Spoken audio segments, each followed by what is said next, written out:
கிறிஸ்துவுக்குள் அன்பான வேத ஆராய்ச்சி நேயர்களை மார்க்கு சுவிசேஷத்தின் 2வது நிகழ்ச்சிக்கு உங்களை வாழ்த்தி வரவேற்கிறோம். நாம் கடந்த நிகழ்ச்சியிலே மார்க்கு சுவிசேஷத்தின் முகவுரை பகுதியையும் அதனை தொடர்ந்து முதல் 8 வசனங்களையும் கற்றுக்கொண்டோம். இன்று 9ஆம் வசனம் முதல் 39ஆம் வசனம் வரை கற்றுக்கொள்ள இருக்கிறோம். இந்த நாளிலும் நாம் கற்றுக்கொள்ளும் சத்தியங்கள் என்னவென்றால், இயேசு கிறிஸ்து எவ்வாறு தன்னை மனுக்குலத்தோடு அடையாளப்படுத்துகிறார், இயேசுவின் மேலே எவ்வாறு பரலோகத்தின் முத்திரை குத்தப்படுகிறது, இயேசு கிறிஸ்து எப்போது தன் ஊழியத்தை துவங்கினார், இயேசுவின் போதனை நம்மை இரட்சிக்குமா? தொடர்ந்து நிகழ்ச்சியினை கேளுங்கள். ஆவிக்குரிய வாழ்க்கையில் வளருங்கள். கர்த்தர் உங்களை ஆசீர்வதிப்பாராக. பிரியமான வேத ஆராய்ச்சியர்களே, இன்று மார்க்கு 1ஆம் அதிகாரம் 9ஆம் வசனம் முதல் 39ஆம் வசனம் வரை சிந்திப்போம். வாசிக்கிறேன். மார்க்கு 1:9.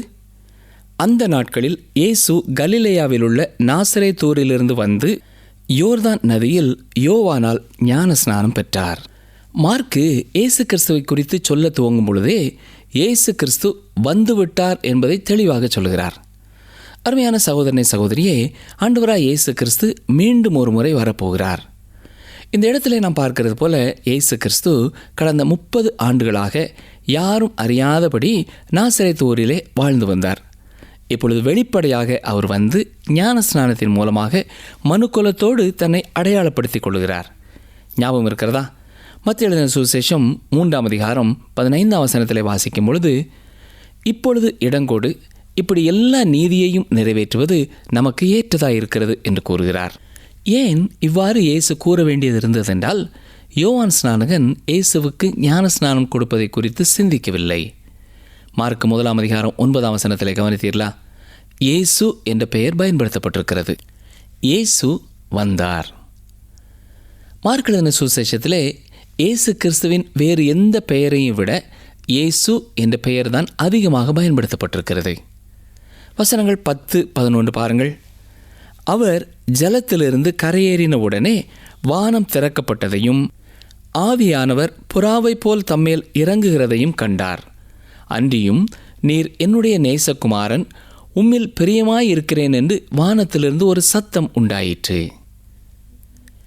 இங்கே திருத்துவம் ஒன்றாக கொண்டு வரப்படுகிறதை நாம் பார்க்கிறோம். இயேசு கிறிஸ்துவை பார்க்கிறோம், பிதாவாகிய தேவனை பார்க்கிறோம், புறாவை போல இறங்கிய பரிசுத்த ஆவியானவரை குறித்து வாசிக்கிறோம். வானத்திலிருந்து உண்டான சத்தம் இவர் என்னுடைய நேசகுமாரன் என்று சொல்லுகிறது. இந்த சம்பவத்தின் மூலமாக இயேசு கிறிஸ்துவின் மேலும் அவருடைய பணி அர்ப்பணிப்பின் மேலும் பரலோகத்தின் முத்திரை குத்தப்படுகிறது. இங்கே பார்ப்பீர்கள் என்றால் சம்பவங்கள் மிக துரிதமாக நடைபெறுகிறது. அவர் பணிவிடை செய்ய வந்தவராயிருக்கிறார். யோவான் ஸ்நானகன் அவரை அறிமுகப்படுத்துகிறார். பிதாவாகிய தேவன் அவரை கண்டு அவருக்கு முத்திரை குத்துகிறார். தொடர்ந்து சோதனை அவருக்கு வருகிறது. வசனம் 12 பாருங்கள். உடனே ஆவியானவர் அவரை வனாந்தரத்திற்கு போகும்படி ஏவினார். இங்கே ஏவினார் என்று சொல்லப்பட்டிருப்பது மிக தீவிரமானதும் இது மிக முக்கியமானதும் என்பதை குறிக்கிறது. பரிசுத்த ஆவியானவர் இயேசு கிறிஸ்து சோதிக்கும்படியாக உடனடியாக வனாந்தரத்திற்கு அனுப்புகிறார். அருமையானவர்களே, இது நாம் பார்க்க வேண்டிய முக்கியமான ஒரு காரியம். மீண்டுமாக அந்த முக்கியமான கேள்விக்கு வருகிறோம். இவரால் அவருடைய பணியை செய்து முடிக்க முடியுமா? மற்றவர்கள் தோல்வியடைந்து விட்டார்கள். சோதனைக்கு அவர்களால் நிற்க முடியவில்லை. ஆதாம் தோல்வி பெற்றுவிட்டான். நோவா ஜலப்பிரளயத்தின் மத்தியிலே காக்கப்பட்டாலும் முகங்குப்புற விழுந்து விட்டான். ஆபிரகாம் தோல்வி கண்டார். மோசே தோல்வி கண்டார். மோசே இஸ்ரவேல் ஜனங்களை எகிப்தை விட்டு வெளியே கொண்டு வந்தாலும் அவர் அந்த வாக்குத்தத்த பூமிக்குள்ளே பிரவேசிக்க அனுமதிக்கப்படவில்லை. தாவீது தோல்வி கண்டார். எனவே பிரியமானவர்களே, சோதனையானது அவருடைய பணியின் துவக்கமாய் இருக்கிறது. வசனம் 13 பாருங்கள். அவர் வனாந்தரத்திலே 40 நாள் இருந்து சாத்தானால் சோதிக்கப்பட்டு அங்கே காட்டு மிருகங்களின் நடுவிலே சஞ்சரித்து கொண்டிருந்தார். தேவ தூதர்கள் அவருக்கு ஊழியம் செய்தார்கள். மத்தேயு எழுதின சுவிசேஷத்திலேயோ லூக்காவிலேயோ நாம் பார்க்கிற விவரங்கள் இங்கே இல்லை. அவர் 40 நாள் வனாந்தரத்திலே பிசாசினாலே சோதிக்கப்பட்டார். 40 நாட்களும் அவர் சோதிக்கப்பட்டார். சிலர் நினைக்கிறார்கள் அவர் 40 நாள் உபவாசம் இருந்தார், அதற்கு பிறகு சாத்தான் அவரை சோதித்தான் என்று நினைக்கிறார்கள். அருமையான சகோதரனை சகோதரியே, அவர் 40 நாட்களும் சோதிக்கப்பட்டார். சிலர் நினைக்கிறார்கள் அங்கே அவர் பிசாசினாலே சோதிக்கப்பட்டார், மிருகங்களும் அதற்கு காரணமாக இருந்தது என்று நினைக்கிறார்கள். ஆனால் மார்க் என்ன சொல்கிறார்? அவர் அங்கே காட்டு மிருகங்களின் நடுவே சஞ்சரித்து கொண்டிருந்தார், தேவ தூதர்களும் அவருக்கு ஊழியம் செய்தார்கள் என்று சொல்கிறார். அருமையானவர்களே, காட்டு மிருகங்களும் சிருஷ்டிப்பின் ஒரு பகுதி. மனிதனுக்கு கீழாக அது வைக்கப்பட்டதுதான். இதற்காகவே தேவன் அவைகளை சிருஷ்டித்தார். ஞாபகம் இருக்கிறதா? ஆதியாகமம் புத்தகத்தை படிக்கும் பொழுது தேவன் எல்லாவற்றையும் மனிதனுக்காக ஆயத்தப்படுத்தி பின்னர் மனிதனை படைத்தார் என்று பார்த்தோம். அருமையான சகோதரனை சகோதரியே, நாம் அறிந்திருக்கிற வரை பூமியிலே மட்டும்தான் மனிதன் தங்கியிருக்க முடியும். மனிதனுக்கு கீழாக இருக்கும்படியாக படைக்கப்பட்ட மிருகங்களும் அவருக்கு பணிவிடை செய்கிறது. அவருக்கு மேலாக இருந்த தேவதூதர்களும் பணிவிடை செய்கிறார்கள். அதைத்தான் மார்க்கு இங்கே சொல்லுகிறார். சரி, வசனங்கள் 14, 15 பாருங்கள். யோவான் காவலில் வைக்கப்பட்ட பின்பு இயேசு கலிலேயாவிலே வந்து தேவனுடைய ராஜ்யத்தின் சுவிசேஷத்தை பிரசங்கித்து, காலம் நிறைவேறிற்று, தேவனுடைய ராஜ்யம் சமீபமாயிற்று, மனம் திரும்பி சுவிசேஷத்தை விசுவாசியுங்கள் என்றார். சோதனை காலம் நிறைவேறியவுடனே இயேசு கிறிஸ்து ஊழியத்தை துவங்கிவிட்டார். கவனித்தீர்களா? திரும்பவும் மார்க் இங்கே இயேசு கலிலேயாவிலே வந்தார் என்று சொல்கிறார். யோவான் ஸ்நானகன் சிறையில் இடப்பட்ட பொழுது கலிலேயாவிற்குள்ளே இயேசு வருகிறார். தேவனுடைய சுவிசேஷத்தை அவர் பிரசங்கிக்கிறார் என்றும் சொல்லுகிறார். காலம் நிறைவேறிற்று, தேவனுடைய ராஜ்யம் சமீபமாயிற்று, மனம் திரும்பி சுவிசேஷத்தை விசுவாசியுங்கள் என்று இயேசு பிரசங்கிக்கிறார். ராஜ்யத்தை என்ற வார்த்தை பழைய சூழல்களிலே இல்லை. எனவே காலம் நிறைவேறிற்று என்று சொல்லி தேவனுடைய சுவிசேஷத்தை பிரசங்கித்திருப்பார். தேவனுடைய சுவிசேஷம் என்ன? அவருடைய ராஜ்யம் சமீபமாக இருக்கிறது.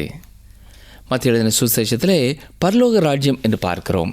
இந்த இரண்டிற்கும் வேறுபாடு இருக்கிறதா? ஆம், இருக்கிறது. அது மட்டுமல்ல, ஒன்றோடு ஒன்று இணைந்ததாகவும் இருக்கிறது. பரலோக ராஜ்யம் என்பது பூமியிலே தேவனுடைய ஆளுகையை குறிக்கிறது.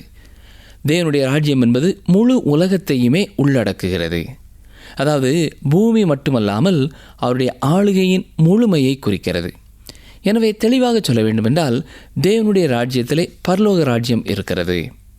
மத்திய எழுதின சுவிசேஷத்தை பார்ப்போம் என்றால் குறிப்பாக பூமியின் ஆளுகையை குறித்தே அவர் பேசுகிறார். ஆனால் மார்க்கு பூமியை விட்டு தாண்டி தேவனுடைய சகல ஆளுகையையும் சேர்த்து சொல்கிறார். பூமியை பொறுத்த மட்டிலேயும் பரலோக ராஜ்யம் சமீபித்திருக்கிறது என்று சொன்னாலும், தேவனுடைய ராஜ்யம் சமீபித்திருக்கிறது என்று சொன்னாலும் ஒரே பொருளையே குறிக்கிறது. ஆனால் தேவனுடைய ராஜ்யம் என்பது பூமியை மட்டுமல்ல, முழு வானங்களையும் சகல சிருஷ்டியையும் உள்ளடக்கியதாக இருக்கிறது. இங்கே சொல்லப்பட்டிருப்பது என்ன? மனம் திரும்பி சுவிசேஷத்தை விசுவாசியுங்கள்.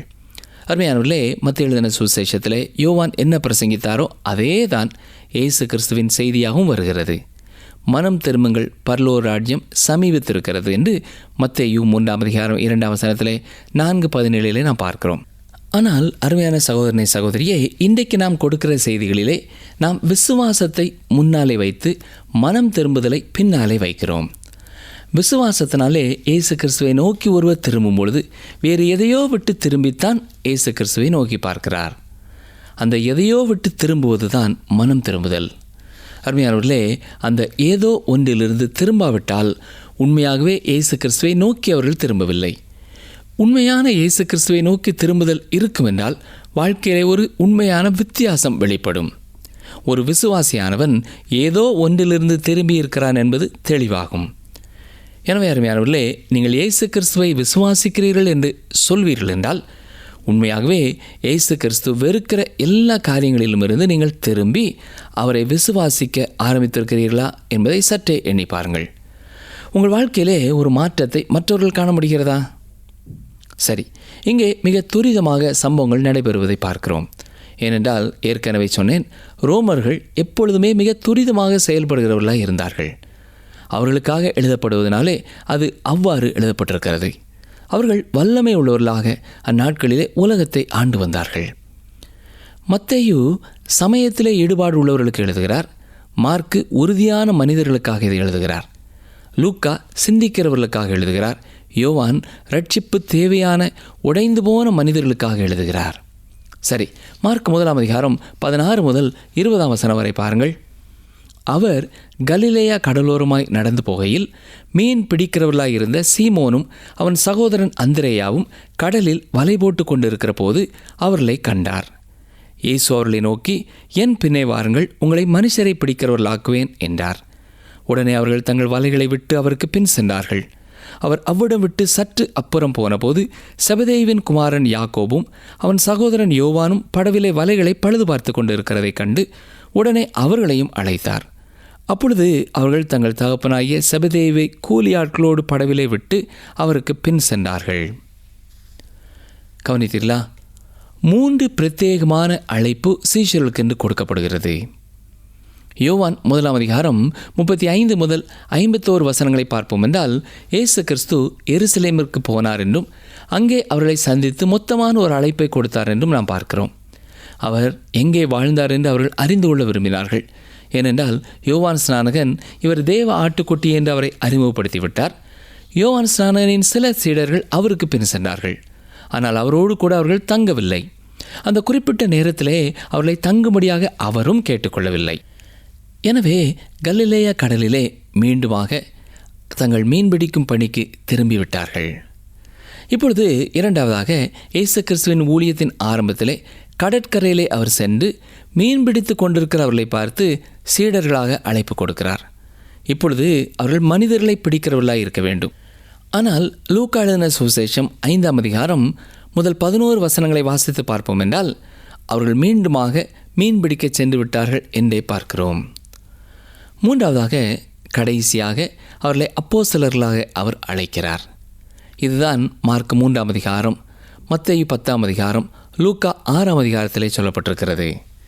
அவர்கள் மீன்பிடிக்க திரும்ப சென்று விட்டார்கள். சீமோன் பேதுரு சொல்கிறார், ஆண்டவரே, என்னை விட்டு நீர் அகன்று போகும், நான் பாவியான மனுஷன் என்று சொன்னார். உண்மையாகவே பேதுரு அங்கே என்ன சொல்கிறார் என்றால், ஆண்டவரே, நீர் போய் வேறு யாரையாவது தெரிந்து கொண்டால் என்ன? ஏற்கனவே நீர் கொடுத்த அழைப்பை விட்டுவிட்டு நான் மீன்பிடிக்க வந்துவிட்டேன், நான் ஒரு பாவியான மனுஷன் என்று பேதுரு அறிக்கையிடுகிறான். ஆனால் ஆண்டவர் அவனை விட்டு விடவில்லை. அதற்காக ஆண்டவருக்கு நாம் நன்றி செலுத்த வேண்டும். எனவே இங்கே நாம் பார்க்கிறது போல இயேசு கிறிஸ்து 3வது முறையாக அவர்களை தேடி வந்து அழைத்து அப்போஸ்தலர்களாக நியமிக்கிறார். என்னை கேட்டுக்கொண்டிருக்கிற எனக்கு அருமையான சகோதரனை சகோதரியே, உங்களையும் கூட கர்த்தர் அவருடைய பணிக்கென்று எத்தனையோ முறை அழைத்தும் அதை நீங்கள் அல்லல் தட்டி இருக்கிறீர்களா? நான் ஊழியத்திற்கு செல்லவா வேண்டாமா என்று நீங்கள் யோசித்து கொண்டிருக்கிறீர்களா? அல்லது முன் வைத்த காலை பின் வைத்து விட்டீர்களா? ஆண்டவர் கொடுத்த அழைப்பை குறித்த கேள்விக்குறியோடு இருப்பீர்கள் என்றால், அருமையானவர்களே, நான் எவ்வளவு பாவியான மனுஷன் என்று நீங்கள் சொன்னாலும் உங்களை தேடி வந்த அவருக்கு இல்லை ஆண்டவரே என்று சொல்லாமல், இதோ இருக்கிறேன் ஆண்டவரே, என்னை அனுப்பும் என்று சொல்லி அர்ப்பணியுங்கள். அறுப்பு மிகுதி, வேலையாட்களோ கொஞ்சம்.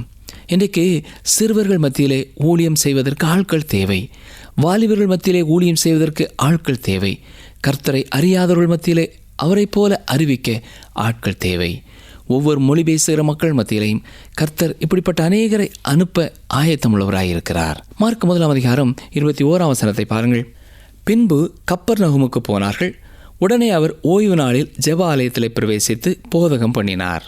அருமையானவர்களே, சமய தலைவர்கள் இயேசு கிறிஸ்து ஓய்வு நாளிலே பணி செய்வதை குறித்து கேள்வி கேட்டார்கள். ஆனால் என் பிதா இதுவரைக்கும் கிரியை செய்து வருகிறார், நானும் கிரியை செய்து வருகிறேன் என்று யோவான் 5:17 சொன்னது போல அவர் ஓய்வு நாளிலேயும் பணிவிடை செய்கிறார். இயேசு கிறிஸ்து 8 மணி நேரம் வேலை செய்தவர் அல்ல. இதோ இஸ்ரவேலை காக்கிறவர் உறங்குகிறதும் இல்லை தூங்குகிறதும் இல்லை என்று சங்கீதம் 121:4 வாசிக்கிறோம். ஓய்வு நாள் காலையிலேயே ஆரம்பமாகிறது. அவர் ஜெப ஆலயத்திற்குள்ளே சென்று போதிக்கிறார். கப்பர்நகூமில் உள்ள ஜெப ஆலயம் அத்தனை முக்கியமானதல்ல. அந்நாட்களிலே இப்பொழுது நாம் பார்க்கிறது போல இயேசு கிறிஸ்து நாசரேத்தை விட்டுவிட்டார். ஏனென்றால் அவருடைய ஜனங்களே அவரை ஏற்றுக்கொள்ளவில்லை. எனவே கப்பர்நகூமுக்கு வந்துவிட்டார். கப்பர்நகூமே அவருடைய ஊழிய காலமெல்லாம் அவருடைய தலைமையகமாக இருந்தது. சரி, மார்க் 1 அதிகாரம் 22 வசனத்தை பாருங்கள். அவர் வேத பாரகரைப் போல போதியாமல் அதிகாரமுடையவராய் அவர்களுக்கு போதித்தபடியினால் அவருடைய போதகத்தை குறித்து ஜனங்கள் ஆச்சரியப்பட்டார்கள். அருமையானவர்களே, இங்கே இயேசு கிறிஸ்துவின் அதிகாரத்தை குறித்து பார்க்கிறோம். ஆனால் இன்றைய திருச்சபைக்கு எதிராகவும் ஊழியர்களுக்கு எதிராகவும் சொல்லப்படுகிற வார்த்தைகள் அவர்கள் அதிகாரத்தோடு பேசுகிறதில்லை. காரணம் என்ன? நாம் விசுவாசத்தை இழந்து போனோம். நாம் என்று சொல்வதனாலே நானும் அந்த விசுவாசத்தை இழந்து போனேன் என்பதல்ல. நாம் ஒட்டுமொத்தமாக கர்த்தருடைய வார்த்தைகளை பிரசங்கிப்பதிலே குறைவுபட்டு காணப்படுகிறோம்.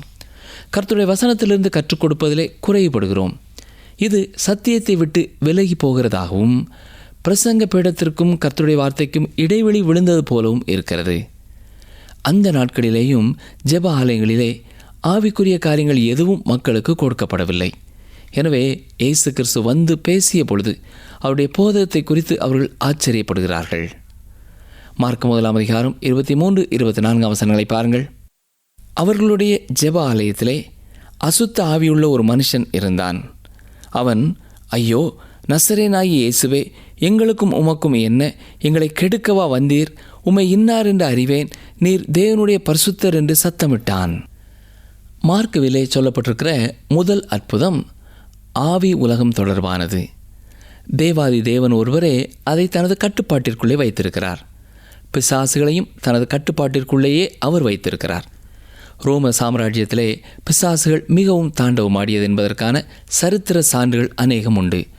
ஆண்டவராய் இயேசு கிறிஸ்து மட்டுமே பிசாசை கட்டுப்படுத்த முடியும். இந்த காரணத்தினாலே தான் முதல் அற்புதமாக மார்க் இதை எழுதியிருக்கிறார். இது இயேசுவின் வல்லமையை வெளிப்படுத்துகிறது. இதன் மூலமாய் அவர் தெளிவுபடுத்துகிற 2 காரியங்கள். ஒன்று, எந்த ஒரு நிலையையும் சந்திக்கக்கூடிய வல்லமை அவருக்கு உண்டு என்பது. இரண்டாவது, தேவன் மட்டுமே எப்படிப்பட்ட காரியத்தை செய்ய முடியும் என்பது. அதிகாரம், வல்லமை அவருக்கு இருக்கிறது. அதிகாரமுடையவராய் போதித்தார், அசுத்த ஆவியை அதட்டினார். அருமையானவர்களே, இன்று பிசாசு வணக்கம் பெருகி கொண்டே போகிறது. மட்டுமல்ல, இன்றைக்கு ஏன் இளைஞர்கள் தாங்கள் நேசிக்கப்படும் குடும்பங்களை விட்டு வெளியே போய் மற்றவர்களோடு சேர்ந்து அடிதடியிலும் கொலையிலும் ஈடுபடுகிறார்கள் என்று நீங்கள் விவரிக்க முடியாது. இது பிசாசிற்கு அடுத்தது. இயேசு கிறிஸ்துவினாலே மட்டுமே இப்படிப்பட்ட காரியங்களை சரி செய்ய முடியும். சரி, வசனங்கள் 25-27 வரை பாருங்கள். அதற்கு இயேசு, நீ பேசாமல் இவனை விட்டு புறப்பட்டு போ என்று அதை அதட்டினார்.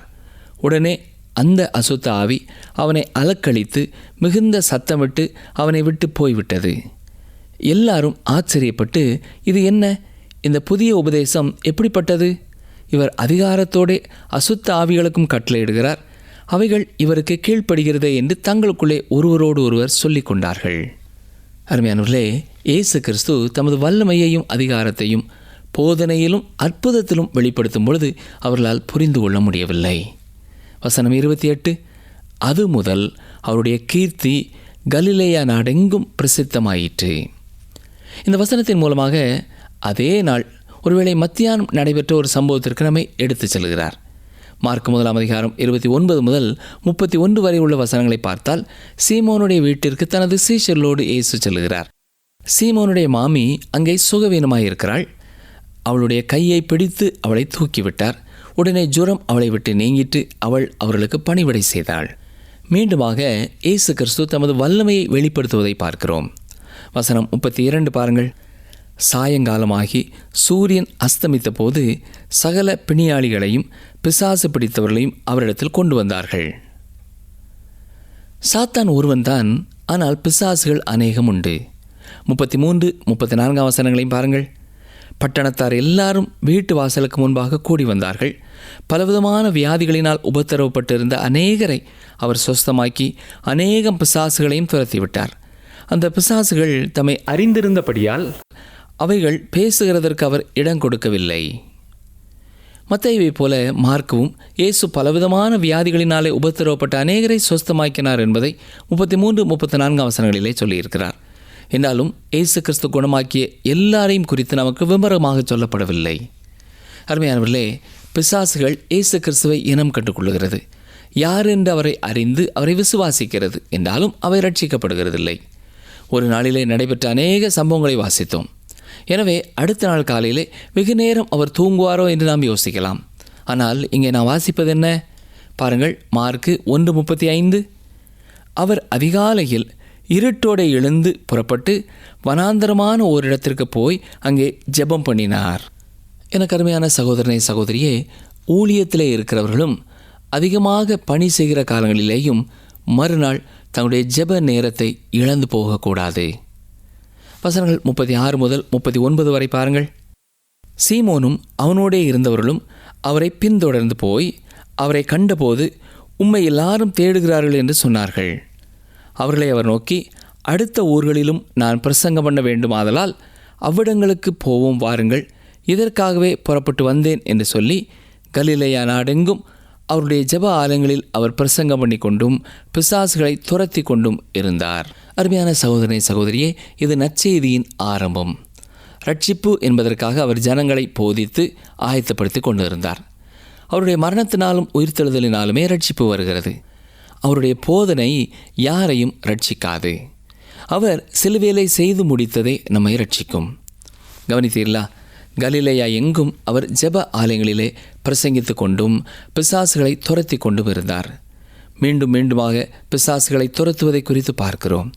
நிகழ்ச்சியை கேட்டுக்கொண்டிருக்கிற எனக்கு அருமையான சகோதரனை சகோதரியே, இயேசு கிறிஸ்து யார் என்று சொல்லி அறிந்து கொள்வதற்காக ஒருவேளை இந்த நிகழ்ச்சியை நீங்கள் கேட்டுக்கொண்டிருப்பீர்கள் என்றால் அவர் சர்வ வல்லமையுள்ளவர் என்பதை நீங்கள் அறிந்திருப்பீர்கள். இயேசு கிறிஸ்து நேற்றும் இன்றும் என்றும் மாறாதவராயிருக்கிறார். அன்று எத்தனை வல்லமையோடு கூட பிசாசுகளை துரத்தினாரோ, வியாதிகளை குணமாக்கினாரோ, அதே வல்லமையுள்ளவராய் இருக்கிறார்.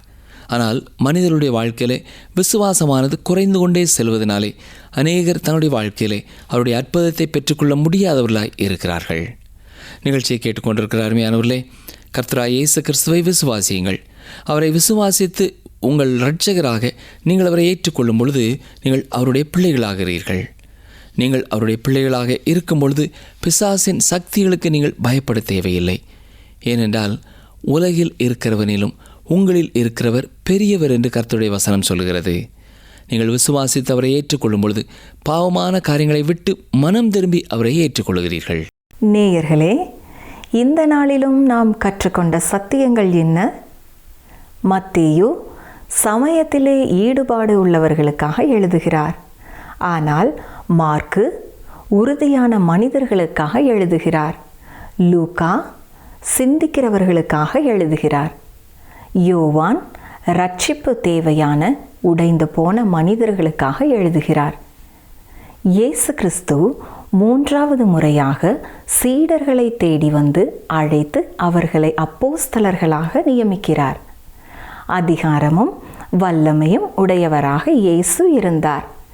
எனவே அவருடைய போதனை அதிகாரமுடையதாக இருந்தது. இயேசு கிறிஸ்து சர்வ வல்லமையுள்ளவர். அவர் நேற்றும் இன்றும் என்றும் மாறாதவராக இருக்கிறார். மீண்டும் அடுத்த நிகழ்ச்சியில் சந்திப்போம். கர்த்தர் உங்களை ஆசீர்வதிப்பாராக.